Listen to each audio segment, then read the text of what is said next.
Welcome to my dining room. I'm doing a video just on starting a sourdough starter. A little bit about sourdough. Seems like when I move the table that moves, so I'm going to try not to do that. Okay. It's a lot of talking, and so I didn't feel like standing in my kitchen and awkwardly shuffling around because I get tired. So welcome to my dining room and the kitchen behind me. Okay. So we are going to start a sourdough starter, and I'll have some footage of day 1, day 2, day 3, but I thought I'd just get into it a little bit here first. Firstly, you don't even have to start one yourself. You can buy dehydrated starters. I think Bread Bakers has it. I know there's a lot of places online that sell dehydrated starters that all you have to do is reconstitute and then just feed a little bit more often until you get to a normal schedule. So that is an absolute, easy way to start a starter.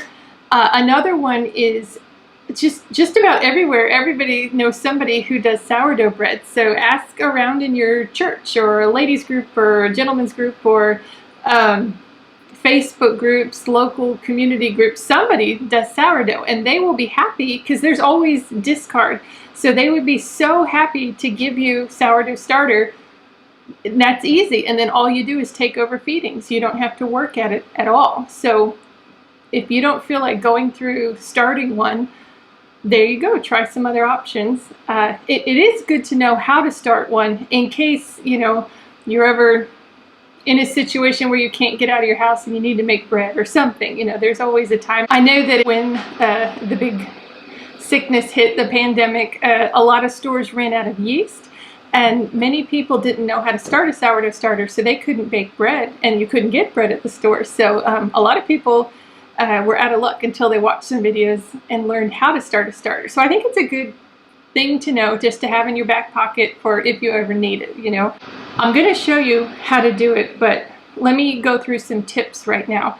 So when you are doing a starter, it's basically flour and water, and then that's the first day, and the next day it's part of your first day starter, flour and water, and then you're just completing that each day. So you don't need a lot of fancy things. The water you use needs to be non-chlorinated water. So bottled water, tap water, filtered water, those are great. If you just have tap water and you're not sure about the chlorine, just fill a big cup up and leave it out for 24 hours. It'll evaporate off the chlorine. It'll dechlorinate itself. So that's not a problem.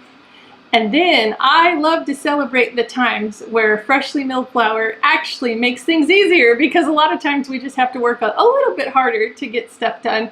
But this, we have the whole wheat berry, which comes with a lot more natural yeast and bacteria on it. And that's what we're trying to do, is grow yeast and bacteria. And it sounds bad to say you have a lot of bacteria, but it's very good stuff. So if you're starting and you're doing freshly milled flour, you're already ahead of the game, as opposed to using the all-purpose store brand, overly sifted kind of dead flour. This, you're starting ahead. So woohoo, there's that. And then what do you want to start it in? It doesn't matter. Most of the time having a clear container so you can watch it rise and fall to know that it's doing what it's supposed to. That's the easiest thing. I use like mason jars. I have old yogurt jars that I just take the plastic off. I have kombucha. I really love kombucha. In a jar just like this is perfect. Anything where you're going to be able to see it rise and fall every day, anything's going to work. And then this attracts gnats. So if you live in a place where there's no gnats, oh, I'm jealous of you, because we have some. When it hits summer here, and it's, well, late spring, early summer, the gnats come out, and boy, oh boy, they love sourdough. So you're going to want to be able to top it with something. So you can just leave a mason jar lid on real lightly. You can have a coffee filter and a rubber band. Or you can even have your coffee filter and put your screw top lid on, but not the metal part. What we're trying to do is lay a trap of flour and water and catch all the wild bacteria and yeast that's in the air and on our skin and all around us. And it sounds disgusting, but it makes great bread. So we want a permeable membrane here so that the yeast and bacteria can get in here and we can catch all the good stuff we want and then cultivate it and get it to grow and have, you know, the survival of the fittest go on in here and have the strongest live and the ones that aren't going to do so great die. And yeah, we need it to be able to breathe while it does it, especially as it's rising and falling every day. You need a permeable membrane. So you can, I mean, use a tea towel with a rubber band, whatever. There's 100,000 things.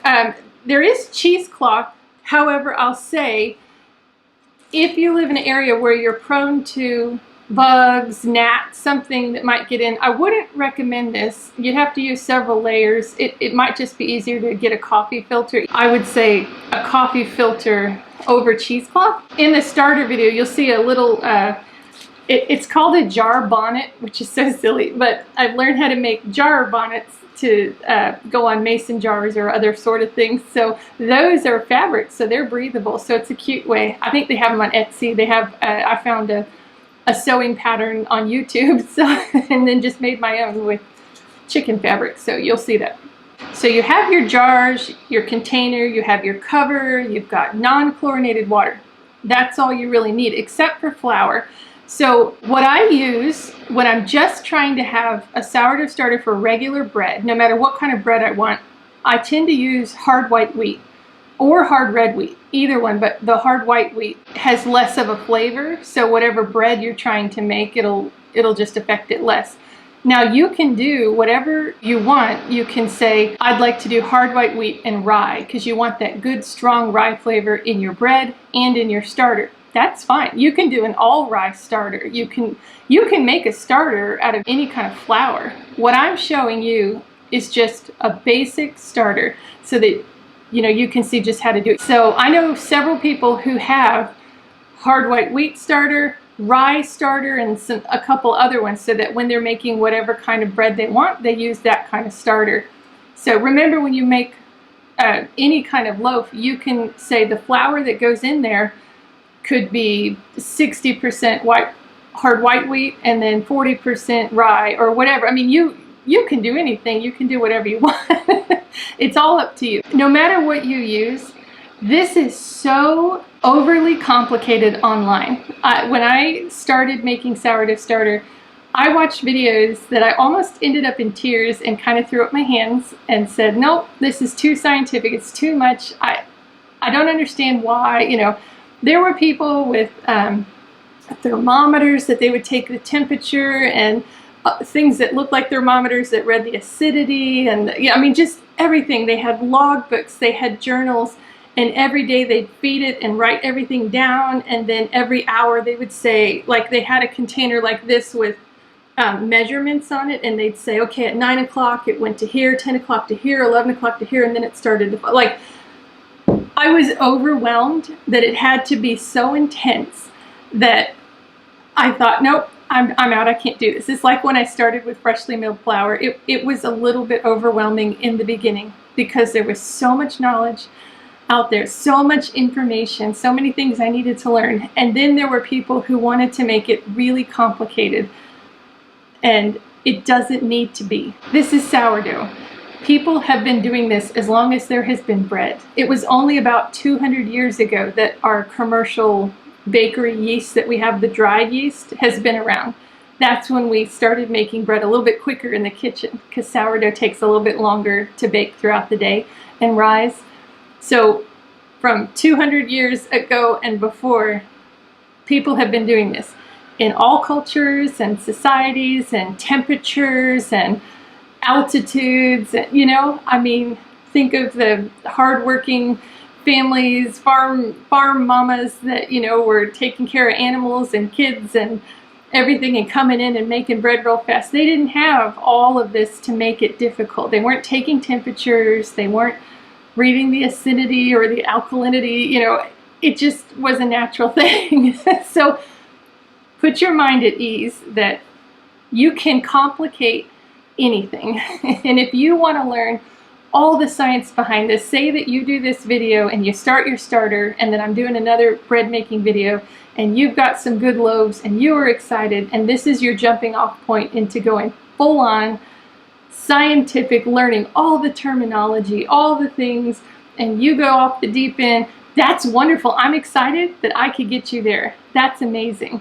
You know, if you watch this video and you say, okay, I can do this, and you take it real lightly and realize it doesn't need a lot of work and you make great bread, I am so excited for you. I am happy I could be there for you and teach you this.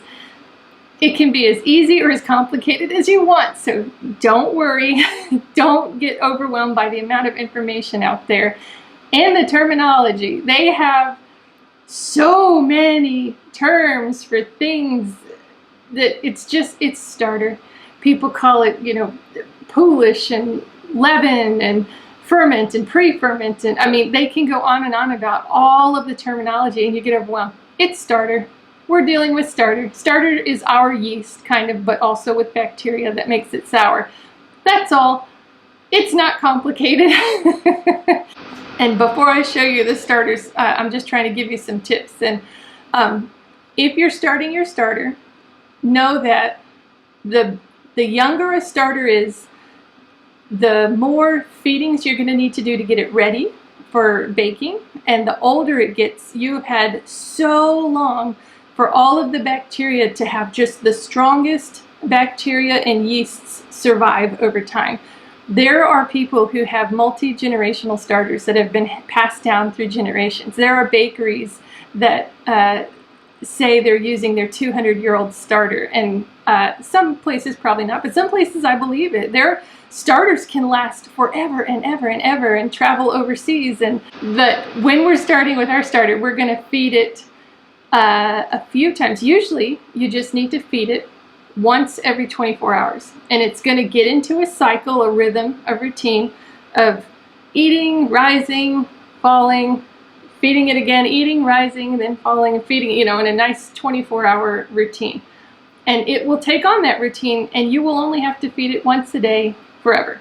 Unless if you don't bake very often, then you can put it in the fridge and for like a week, and then bring it out, feed it, and put it back in the fridge. You can put it in the freezer. You can dehydrate it, so you don't ever have to lose your starter, and it doesn't have to be on your counter being fed every single day. So you can make this as simple as possible. If you bake just with your sourdough, you're baking twice a week with it pretty consistently. After a while, you can get to where you only feed it once every 3 days. I got to that point, and I really enjoyed that. I didn't have to worry about it too much. What I love about it is, I know we have some viewers in Scotland and in Australia and in Germany, and so hello, hello, hello. All of the starters all over the world, even for us in America, a Wyoming starter is different than a Texas starter, is different than a New Englandese starter, because our yeast and bacteria strains are different regionally, you know, on different continents, different temperature sets. So really, you don't often get two starters that are alike. So I think that's really neat. And I've seen people that trade their starters with friends in different countries and are excited about, you know, trying out different starters, and that it does work a little bit differently. So I don't know, maybe we should start a sourdough like pen pal club. See how each other's starters do. I have a Mennonite cookbook that said people that came from the old country, which I think they were talking about Germany, way back in the day, that came over to America to start a new life. They actually, when they make bread, they use the same wooden bowls and wooden spoons, and that the yeasts from their sourdough actually permeated into the wooden bowls and spoons, and so they were able to reactivate their sourdough that they knew. Also, it mixed in with the new bacteria and yeast that's in the air. But I thought that was so neat that you can see how forgiving it is and how much sourdough wants to live and work and thrive. So it's, you know, it's not an impossible task. So if you're storing your sourdough on your counter, it needs to be at a mid-range heat, not too cold, not too hot. This winter, our kitchen got incredibly cold, which slowed down. It was almost like putting my starter in the refrigerator, but just not quite cold enough. So it was warm enough things were able to multiply, but it was cold enough. What multiplied was mold and not my yeast and bacteria. So mine ended up molding over because it was so slow in growing, because it was so cold on my counter. I lost my sourdough starter that I had worked on for so long. So I've started a couple new ones since then, and been just as happy with them, but they are baby starters and just take a little bit more effort. If your house is cold, try and find a warmer spot. You know, what's the warmest spot in your house, and put your sourdough there. If it's in the summer and your house is really, really hot, find the coolest spot you can get. You know, it's might be weird seeing sourdough in a bathroom or something, but or the warmest part in our house was our kids' room, so we could set it there. So another thing I wanted to talk about is every day you need to add whatever grammage you choose, 30 grams, 50 grams, you know, you don't need to do very much. You're going to have to discard some. When you have an established, ready-to-go starter, you can use the discard for everything. Crackers, pancakes, pizzas, you know, anything that you could do sourdough with, you can use the discard. All discard is your sourdough that you feed every day. You just take part of it away. It's still good sourdough starters. They just name it discard because you're going to throw it away. So in the video, I show 50 grams of flour, water, and starter, equal portions, because 50 grams is easy for me to show on film it working. When I just start a starter on my own, I do everything 30 grams so that I throw away less flour, because we know how valuable and expensive and precious the wheat berries are. You don't want to just toss stuff away. That's not right. I hate wasting. But when you're starting your starter, that first week, those first 6 to 10 days, depending how long it takes for yours to kick into gear, every day you're going to add in, let's just say 30 grams for sake of, that's what I'm choosing. So you're going to take 30 grams of starter, 30 grams of new freshly milled flour, and 30 grams of good water, and mix it. So then the next day you're taking 30 grams. Well, then you have the remaining, you know, 30 plus 30 plus 30, that's 90. So you're throwing away 60 grams of not starter because it's not activated yet. It's not good. So if you have discard from a good established starter or discard from when you're starting, that's still good flour. You don't want to throw it away.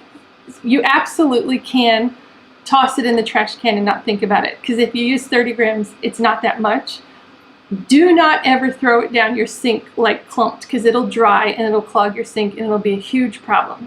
If you have to throw it down your sink, dilute it till it's just water and then throw it down, but avoid that at all costs. But one thing I like to do, if I don't have a place to discard, you know, like if I'm not going to do a recipe that day for sourdough and I have this discard, what I do, we know that you have this lovely starter microbiome. There is yeast and bacteria and goodness. Where else do we have lovely microbiomes of bacterias and goodness, and we need nutrients? In my garden. So if you have any plants that are in the ground, or a garden, vegetable garden, or flowers or whatever, take your discard and dilute it with water till it's just all, you know, water. There's no chunks in it or anything, and water your garden with that. And people will say, oh, it's going to grow mold and you're going to, no, I've never had that problem, and I do it all the time, and I think it's great. All you're doing is putting nutrients and its own microbiome into a bigger microbiome. You're feeding something, so you're not wasting your wheat. You can actually use it for something. I would not use it for house plants that are in a pot. That's a different microbiome. I've never tried. I think that mold could grow in that because there's not worms and bugs, you know, eating that up and making, digesting and breaking down things. And it's very limited, the microbiome that's in there. So that might throw it off. But any flowers, vegetables, trees, whatever you have outside, pour it outside, and you're not wasting it. You don't have to feel guilty. You're feeding it bread, right? So I enjoy doing that, and I feel like I'm not wasting that way and helping. So, and I've got this year really good garden. We pulled up bunches and bunches of green beans and potatoes and onions and garlic, so we're doing great. So I think, you know, maybe it's the we're feeding the microbiome outside. So in the video I'm doing also today, just a basic sandwich loaf, sourdough sandwich loaf. I'm going to talk about feeding your starter so that you can grow it to have the amount you need for the recipe. So if a recipe calls for 3/4 cup of starter and you're starting out with 90 grams, you know, how do you make enough? So I'm going to talk about that. Watch the video there. I want to tell you some neat things that I have learned along the way. If you do a 1:1:1 ratio, so let's say 30 grams starter, 30 grams flour, 30 grams water, you're going to end up with the most, I keep shaking the camera, sorry, the most sour flavor. It's even going to have notes of vinegar in it. So if you just smell your sourdough starter, you're going to smell a little bit of vinegar. That is going to get you the most sourdough flavor. And this is aside from how long you rise it. They call it fermenting or bulk fermenting. That's rising, you know, letting your dough rise just in the starter. That's going to give you your most sour flavor, a 1:1:1 ratio. If you like the flavor of sourdough and you want to use sourdough as your leaven because it's healthier, but you don't like the sour flavor or smell, and you want something a little lighter, you will need to just hydrate, add more water to your starter. So take your normal starter, say 30 grams of starter, and do 30 grams of flour, and then do 60 grams of water, and make it a more liquidy starter. The more liquidy, the more you're kind of drowning the lactic acid, acetic acid, not letting it breathe as much, so that there's a whole science behind it. I am not going to remember everything, but you're halting the bacteria that makes the sourdough very sour. It's still there and it's still doing its job. It's just not as flavorful. So what you'll end up with is like a yogurt smelling starter, a very dairy-esque. You'll notice your sourdough bread is milder in flavor. You still have all the great nutrients and everything you like about it. It's just a milder flavor. Now you can take that to the other end and have a very stiff starter where you do 30 grams starter, 30 grams flour, and 15 grams of water or less. And you'll have a very stiff starter. And that actually makes rising a little bit easier, but you're going to end up with slightly, the sourness will be there, but you'll have fruitier flavors, a fruitier smell. There's just a different depth of flavor that's there. It's not so sourdough. The 1:1:1 ratio is your traditional, normal sourdough starter. So if you do a stiffer starter, you're on the fruitier side. If you do a liquidy starter, you're on the more dairy side of it. So you can choose your flavor of sourdough by how much water you put into it. They call it how much hydration you have. So play with that. You need to feed your starter that way several times for several days before you'll notice the flavor changing and the smell changing. But see what you like better. Once you've made a couple of loaves of bread and you've got those under your belt, start experimenting and maybe take the 3 jars and do one more liquidy for a few days and one 1:1:1 ratio, and then one a stiffer starter, and see what you like. I know people who keep their starters so stiff. Well, I've seen them. I don't know people.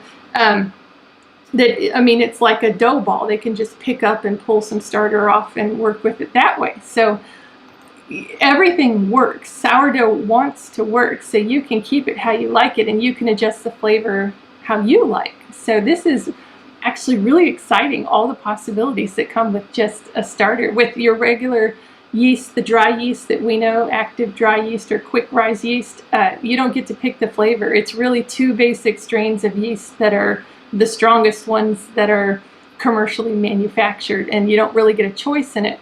This way you get to play with flavor, so it can be a lot of fun. So I think that's all my tips getting into this. Sorry for just staring at you and talking at you. But there's a lot of information, so then we'll get into showing you starting the starter. This really is so incredibly simple. whether you use grams to measure or cups, half cups, fourth cups to measure, all you're doing the first day is equal parts flour and water, mixing, putting in a clear container, mark where it is so you can see if it's risen. Day 2, it's the same exact thing, except you're taking equal measure of the starter from the first day and putting it to equal measure flour and water, mixing it up. I spilled water there, so I had to add a little more. You mix it up, put it in your container, which on this day I actually changed containers after this because I realized day 3 you get bubbles like that. So I knew I needed to switch which container it was in for a bigger one. But every single day of this process until at least day 6, usually it takes about 6 to 10 days, pending how cold it is or whatever, you really are just adding equal portions. And you're doing the same thing every day. You're doing it at the same time of day. Pick a time of day that works for you. And every day you're just going to discard and then equal measures. Here it's pretty repetitive, but there you can see my jar bonnet that I made from the YouTube sewing pattern. But you see every day it's getting more filled with bubbles. This is 24 hours later too, so it's not even at the peak of its rise. It's coming down off its rise. And here my daughter helped out and she labeled the days wrong, so she said day 4 again. So all the days are labeled incorrectly after this. So I put it on the screen what day it actually is. And this, by the way, is the most you'll ever see of my oldest daughter right there on any recording that we've ever done. She likes to eat the goods, but not actually be on the camera, which is totally fine. So again, we squish it down, mark where it is. You can see here, I got to it later that day, so it had come down quite a bit more. But every day we're getting more and more of a rise. So this means this is good. And by day 6, this was ready to go. It was ready to use. We could have made bread with it on day 6, but I did 7 days total just to show you. I hope that this gives you confidence to be able to start your own starter and know that it's going to work out. It's easy. It's repetitive. You just give it love, same time, every day, and it's going to work wonders for you. And you can keep this for years and years and pass it down through generations, something that you start today. How cool is that? Have a wonderful day.